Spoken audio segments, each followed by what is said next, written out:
We spend our lives wearing masks, smiling masks, polite masks, masks built from expectation, from fear, from the quiet desperation to belong.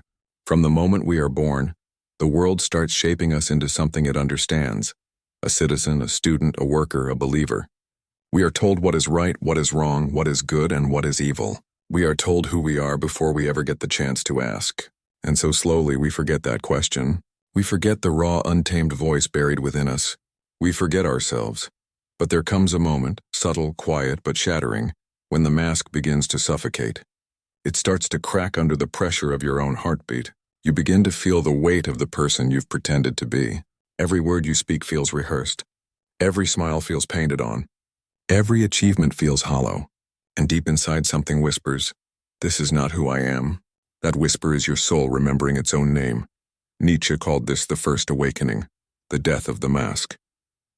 The moment when the comfortable illusion of who you are begins to die, and the terrifying freedom of becoming begins to emerge. To most people, this moment feels like despair. But Nietzsche saw it differently. He saw it as the beginning of strength, the birth of authenticity. When everything false in you begins to fall away, what remains is real, raw, and alive. To become who you truly are is not about finding yourself. It's about creating yourself. The self is not something waiting to be discovered. It is something you must forge in the fires of your own experience, and those fires will burn. They will consume everything that was given to you, your beliefs, your identity, your borrowed values. Nietzsche believed that the self must be built through struggle, through pain, through confrontation with one's own weakness, because only what survives that fire is truly you. The modern world fears this kind of transformation. It teaches us to stay soft, to stay safe, to stay ordinary. It praises comfort and punishes depth. It gives us 1,000 distractions to avoid looking inward. But the truth is this: no one can hand you meaning. No one can give you your purpose. You must create it. From the ashes of who you were, to become who you truly are is not a journey of addition. It is a journey of subtraction. You must unlearn the lies that have shaped you. You must strip away every false layer until only truth remains. Nietzsche called this process self-overcoming, the act of confronting every limitation within yourself and breaking through it. It is the courage to look your fear in the eye and say, "You will not control me." The path to authenticity is brutal. It will isolate you. It will tear away your comfort. The people who once praised you for being agreeable will begin to resent you for being real. You will lose the approval of the herd, but you will gain your own soul. That is the price of freedom. That is the price of becoming. The world does not reward those who are truly themselves. It rewards those who fit in. But Nietzsche believed that conformity is the slowest form of death. When you live according to the expectations of others, you become a shadow of your potential. You survive but you never live. Life begins only when you dare to reject the script that was handed to you and write your own. Become who you truly are means tearing down everything false until only the essential remains. It means standing naked before life, stripped of your illusions, your excuses, your borrowed opinions.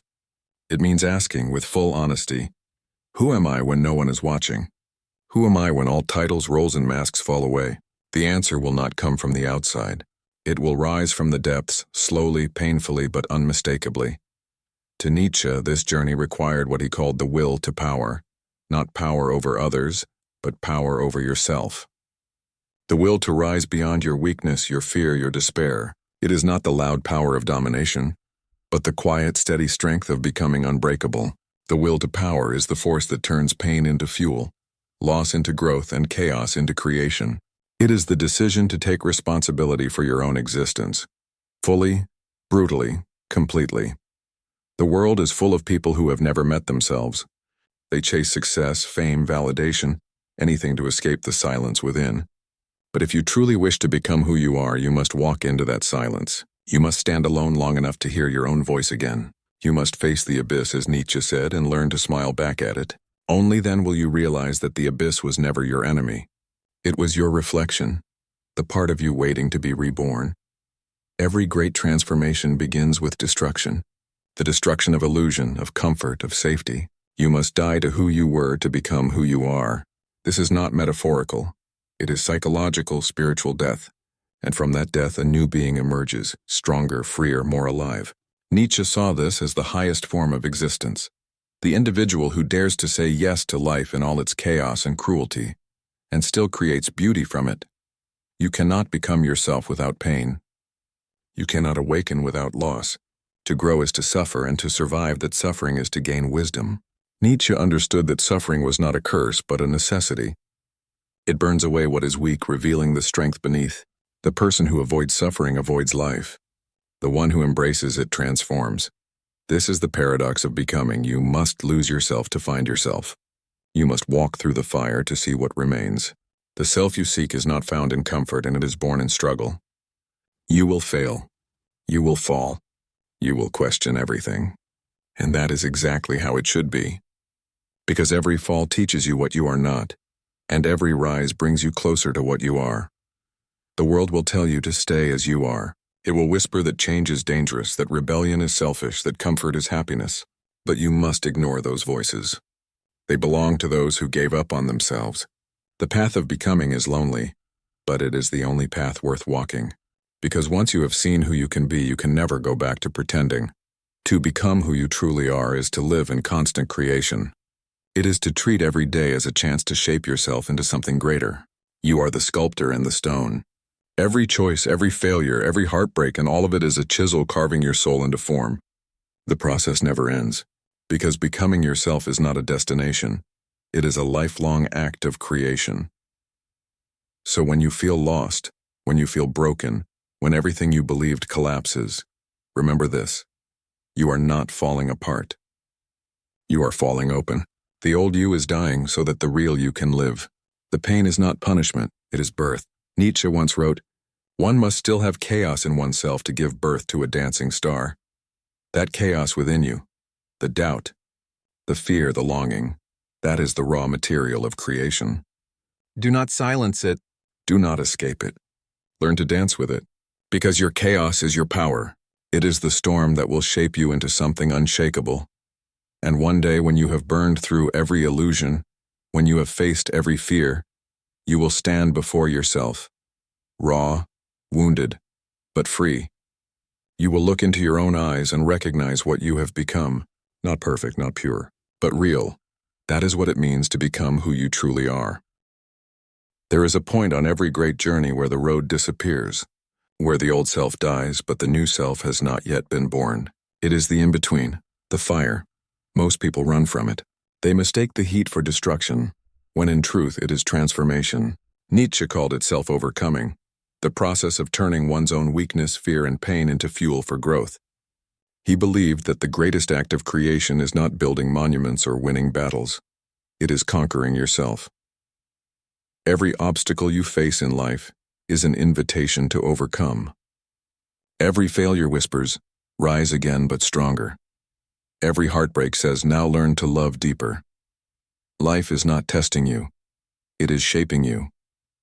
The universe does not hand out meaning. It demands that you create it, one struggle at a time. To overcome yourself means to stop blaming the world.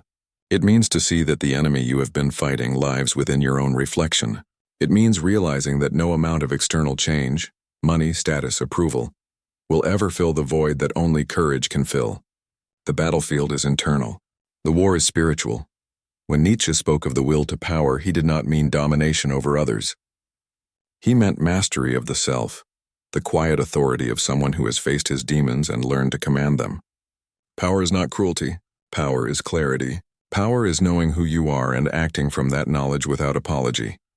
But to reach that state, you must endure the fire. You must learn to sit inside your discomfort until it teaches you what you need to know. You must learn to stay when every instinct screams to run. The pain you feel is not the end. It is the beginning of strength. Every emotion you suppress becomes a shadow. Every truth you avoid becomes a chain. Self-overcoming begins when you turn toward the things you fear most and look them in the eye. Ask your fear what it wants to teach you. Ask your anger what it is protecting. Ask your sadness what it longs for. In those answers, you will find the raw materials of transformation. We grow not by escaping our darkness, but by integrating it. Nietzsche understood this better than anyone. He looked into his own abyss, his loneliness, his illness, his despair, and forged philosophy out of it. He refused to look away. He transformed pain into insight, rejection into vision, and madness into meaning. To become who you are, you must be willing to be misunderstood. You must walk alone through stretches of silence where no one will applaud your courage or understand your choices. That isolation is not punishment. It is purification. In the absence of noise, your true voice will begin to speak. The world will call you selfish for pursuing your path. But self-overcoming is not selfishness, and it is responsibility.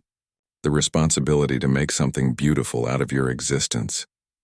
To take your chaos, your wounds, your confusion, and forge them into art. To live in such a way that your very being becomes a statement. I refuse to waste the miracle of being alive. The fire of self-overcoming is the only fire that can refine the soul. It will burn away your illusions about control, about certainty, about perfection. It will humble you. It will break you. But in that breaking, it will show you what you are made of. Most people want transformation without the fire. They want strength without struggle. But steel is only forged in heat. Gold is only purified in flame. The self is no different. Until you have been burned by life, you do not know your own resilience. Nietzsche once said, "To live is to suffer. To survive is to find some meaning in the suffering."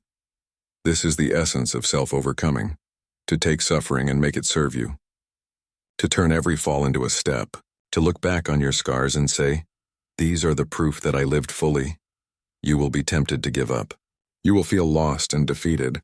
You will doubt your worth. In those moments, remember, you are being tested, not punished. Every time life knocks you down, it is asking, do you truly wish to become who you are, or would you rather return to sleep? Most return to sleep. The few who rise become unbreakable. The will to power is the will to rise endlessly, to meet chaos with creativity, to face despair with defiance, to choose meaning even when meaning dissolves. When you begin to live that way, the world changes. Not because it bends to your will, but because you are no longer at its mercy. You become the sculptor of your destiny, not its victim. There is something sacred in the act of self-overcoming. Each time you conquer fear, you expand consciousness. Each time you choose integrity over comfort, you strengthen the bridge between who you were and who you are becoming. Growth is not about adding more. It is about refining what already exists within you. Do not run from your suffering. Walk through it with open eyes. Feel everything. Learn from everything. The person you admire, the hero, the artist, the visionary, was once as lost as you are now. The difference is that they refused to stop walking. They let the fire burn until it revealed the diamond underneath. When you stop seeing pain as the enemy, it becomes your greatest teacher. It shows you where you still cling, where you still lie, where you still fear, and once you see it, you can change it. Pain is not there to destroy you. It is there to demand your evolution. The path of becoming has no finish line. Each time you think you've arrived, another mountain appears. But that is the beauty of it. The eternal becoming, the constant rebirth. Life is not about reaching perfection. It is about dancing with imperfection until you find grace within it. Remember this. You are not broken. You are unfinished. The fire that burns inside you is not your enemy. It is your calling. Let it burn away what no longer serves you. Let it forge you into someone capable of bearing life's weight without losing your soul. Because when the fire has done its work, when the fear, the doubt, and the falsehoods have turned to ash, what remains will be pure strength. Quiet, steady, radiant. And in that strength you will see yourself clearly for the first time. That is self-overcoming. That is the fire that reveals the truth. That is the path toward becoming who you truly are. There comes a moment in every soul's journey when the world loses its color, when every answer you once trusted dissolves, when meaning itself begins to rot in your hands. That moment is the abyss. Nietzsche knew it well. He wrote not as a philosopher in comfort, but as a man standing at the edge of madness, staring into the endless night of existence. The abyss is not a place. It is a realization. It is when you see that everything you believed in, morality, truth, identity, was built on fragile ground. And beneath it all, there is only the silence of the infinite. Most people run from that silence. They fill it with noise, with entertainment, with religion, with distraction. Anything to drown out the sound of emptiness. But Nietzsche told us to face it, to stare directly into the abyss and not look away, because only those who confront nothingness can create something new. When you first meet the abyss, it feels like death, the death of certainty. the death of innocence, the death of who you were. You realize that no one can save you, not gods, not systems, not love. You realize that you are completely, terrifyingly free, and that freedom is unbearable. Because if there is no predetermined meaning, then you must create it. You must decide what matters. You must give shape to the void. This is the essence of the will to power, the courage to rise in the face of meaninglessness and declare, I will create my own. It is not arrogance. It is the deepest form of responsibility. When Nietzsche said God is dead, he did not celebrate destruction. He announced a challenge. The age of blind faith was over. The age of creators had begun. When you look into the abyss, it reflects you. It shows you what you truly are, the smallness, the fear, the fragility. But it also shows you your potential.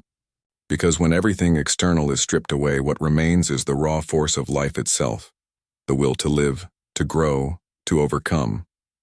That force is the will to power. The abyss is not your enemy. It is your mirror. The darkness you fear is not outside of you. It is within you, waiting to be understood. Every shadow, every suppressed emotion, every buried dream lives there. When you face it, you integrate it. You become whole. Nietzsche warned that if you stare into the abyss long enough, the abyss stares back. He meant that you cannot confront darkness without it changing you. You cannot wrestle with the void and emerge the same. And that is the point. The goal is not to remain untouched. The goal is to be transformed. Life will take everything from you eventually. Your illusions, your control, your comfort. But if you accept that, if you say yes to life even in its cruelty, you discover something extraordinary. Freedom beyond fear. To stand at the edge of the abyss and say yes to existence is the ultimate act of defiance. It is to affirm life in all its horror and beauty. It is to love fate, amor fati, not as resignation but as power. To look at every event, every loss, every heartbreak and say, this too I choose. That is not submission. That is strength. That is mastery of the soul. The will to power is not a desire to control others. It is the creative drive to give form to chaos. It is the artist carving meaning out of despair, the philosopher building light out of darkness, the warrior standing tall in the storm and saying, I remain. You are not here to avoid the abyss. You are here to learn from it. Every time you descend into it, through pain, through failure, through loss, you have the chance to return with something greater, wisdom, depth, and power. Do not be afraid of losing yourself. In truth, that is how you find yourself. The one who has not been destroyed cannot be reborn. Every rebirth begins in destruction. The fire you fear is the same fire that will forge your soul. To Nietzsche, the human spirit is not fragile. It is volcanic. Beneath our calm surfaces lies a power that wants to create, to dominate, to express. But society trains us to suppress it, to behave, to obey. The will to power is the rebellion against that suppression. It is the moment you stop asking for permission to exist. In every generation, there are a few who awaken, who feel the pulse of the will to power within them. They stop blaming the world and begin to shape it. They stop waiting for signs and begin to act. They stop conforming and begin to become. These are the creators, the ones who live by the strength of their own values.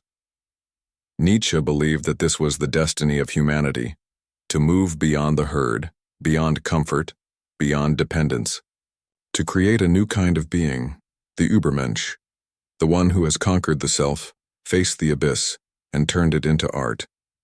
You do not have to be perfect to begin this journey. You only have to be willing to confront your own darkness, to stop running from the silence within, to stand alone without crumbling. Because once you've looked into the abyss and survived, life no longer terrifies you. You understand its rhythm. You see that every collapse contains the seed of rebirth. The abyss will not disappear, but your fear of it will. You will begin to walk through it calmly, knowing that every step through darkness sharpens your strength. You will begin to thank your pain, your loneliness, your failures, because they taught you to endure. The will to power is the courage to dance with chaos and still create beauty, to suffer consciously, to transform despair into purpose, to laugh in the face of tragedy and whisper, I am still becoming. Nietzsche's life was proof of this truth. He lost everything, his friends, his health, his sanity, yet he wrote words that would outlive empires. He was not destroyed by the abyss. He became its interpreter. Through suffering, he became immortal. You too carry that same fire. The world around you will always try to tame it, with fear, with guilt, with conformity. But deep down you know there is something untamable within you, something that refuses to kneel. That is your will to power. That is your birthright. The abyss exists to remind you of that. It strips away everything false until only strength remains. And in that strength you finally see that you were never powerless and you were only asleep. So when the darkness comes, and it will, don't run. Don't numb it. Don't hide. Stand there. Feel everything. Let it consume what is weak and reveal what is eternal. And when you emerge from the other side, scarred, yes, but alive, you will understand the secret Nietzsche tried to share with the world, that the abyss is not there to break you. It is there to show you who you are capable of becoming. That is the will to power. That is what it means to become who you truly are. There is a kind of strength that most people will never know. It does not come from victory or glory. It comes from looking at your life, every wound, every betrayal, every disappointment, and whispering, yes, I would live it all again. That is amor fati, the love of one's fate. Nietzsche said, my formula for greatness in a human being is amor fati. That one wants nothing to be different, not forward, not backward, not in all eternity. To love your fate and not merely accept it, not endure it, but love it. To look at your pain and say, you made me who I am. You were necessary. That is the highest form of strength. Most people live in resistance. They spend their lives wishing things had gone differently, regretting the past, fearing the future, rejecting the present. But all resistance does is prolong suffering. You cannot fight what has already happened. You can only decide what it means. When you stop asking, why did this happen to me? And start asking, what is this trying to teach me? Your entire life begins to shift. Amor fati is not passive acceptance. It is active transformation. It is the alchemy of the soul, turning pain into power, tragedy into transcendence. When Nietzsche wrote of amor fati, he wasn't speaking from comfort. He wrote it from exile, from illness, from loneliness so deep that silence became his only companion. Yet even in that suffering he found beauty. He found gratitude. He found meaning in the fire. He understood that if life is to be affirmed, it must be affirmed completely. Not only the joy, but the suffering. Not only the rise, but the fall. Because to reject any part of life is to reject life itself. We love the light, but curse the shadow. We praise success, but hide failure. We chase happiness, but deny sorrow. But these are not opposites. They are halves of the same whole. Without one, the other cannot exist. Without shadow, light has no shape. Without loss, love has no depth. Amor fati is the understanding that life's beauty is inseparable from its tragedy, that joy and pain are not enemies but twins, born from the same womb. If you can look at every moment, even the ones that broke you, and say, this too is part of my story, then nothing can destroy you. You become untouchable, because you have stopped running from reality. You have made peace with existence. Imagine living that way.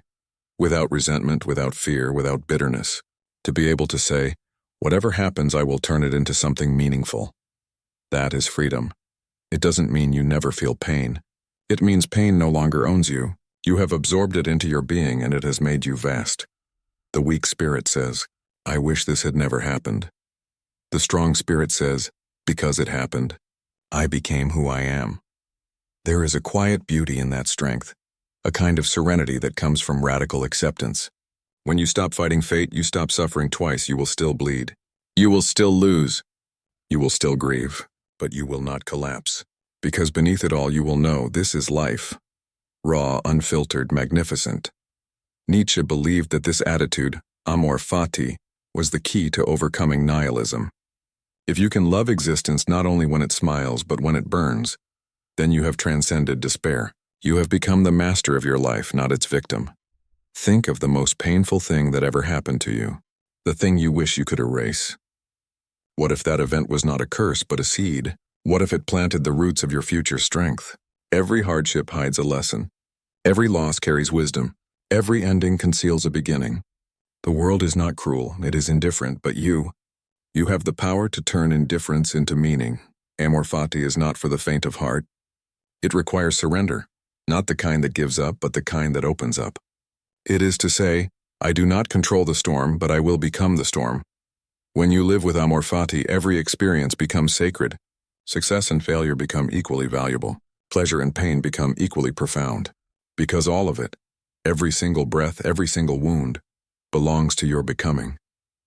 You begin to see that nothing was wasted. Not the sleepless nights, not the heartbreak, not the mistakes. All of it shaped the contours of your soul. When you embrace amor fati, life stops being an obstacle course and becomes a dance. You stop surviving and begin creating. Every step, every fall, every rise becomes art. You start to realize that the universe has never been against you. It has only been sculpting you. And the chisel of fate hurts, yes, but it also reveals your form. Nietzsche called this the Dionysian spirit, the spirit that says yes to life in all its madness, to laugh even in tragedy, to find joy in chaos, to dance on the edge of despair. That is the spirit of amor fati. When you can say yes to everything that has ever happened, and mean it, you reach the highest form of existence. You are no longer a creature tossed by fate. You are a creator, weaving meaning out of every thread of chaos. This is not idealism. It is realism at its most courageous. It is to look at reality as it is, cruel, beautiful, temporary, and still say, I choose this. Because when you love your fate, life no longer frightens you. You no longer cling to comfort or certainty. You flow with time, knowing that everything is exactly as it should be, even the suffering, even the endings. Amor fati does not promise peace. It promises strength. It promises the unbreakable calm of one who has accepted their destiny and turned it into fuel. When the world burns around you, you will not beg for mercy. You will walk through the fire and say, I was born for this. And that is the moment when you stop merely existing and start living as Nietzsche intended. As a creator of meaning. A lover of fate, a being who has said yes to the whole of life. Because to love your fate is to love yourself, completely, unapologetically, eternally. Imagine this. One night as you lie in silence, a voice whispers to you, not from outside but from the depths of eternity. It says, this life exactly as you have lived it, every pain, every joy, every humiliation, every triumph, you will live again. Not once, not twice, but endlessly. Would you curse this moment or bless it? This is Nietzsche's greatest and most terrifying thought, the eternal return. He did not mean it as literal physics or superstition. He meant it as a test, the deepest test of your soul. He asked, can you affirm your life so completely that you would be willing to relive it for eternity, exactly as it is with nothing changed? Most people cannot.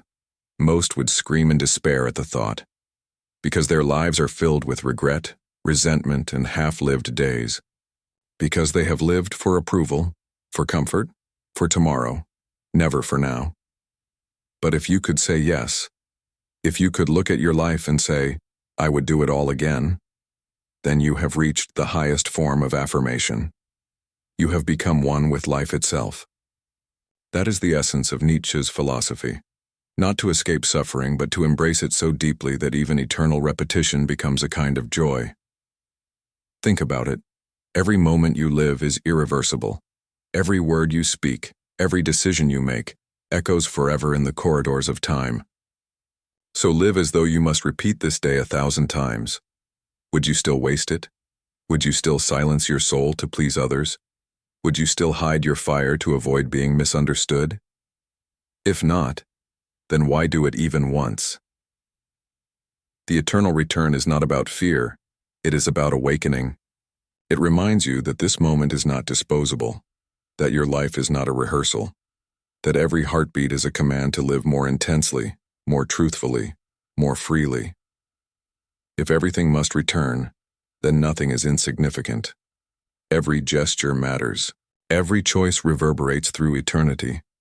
Nietzsche invites you to imagine your life not as a burden, but as a masterpiece. One you must live again and again until you perfect it. Until every flaw becomes part of the beauty. Until every scar becomes a symbol of power. When you live with the eternal return in mind, regret dies. Because you begin to act from authenticity, not fear. You stop postponing your dreams for some later time that never comes. You stop living as if tomorrow will save you. The eternal return teaches you to live deliberately, to speak only words you would be proud to repeat for eternity, to treat people as if every interaction were eternal, to choose actions that align with your deepest self, not your temporary comfort. Can you imagine living like that? Waking up, each day knowing that you are crafting a life worthy of eternal recurrence? Every breath a brushstroke, every failure a lesson carved into infinity. Nietzsche believed that the eternal return was not a curse. It was the ultimate liberation. Because if you can say yes to it, then nothing can defeat you.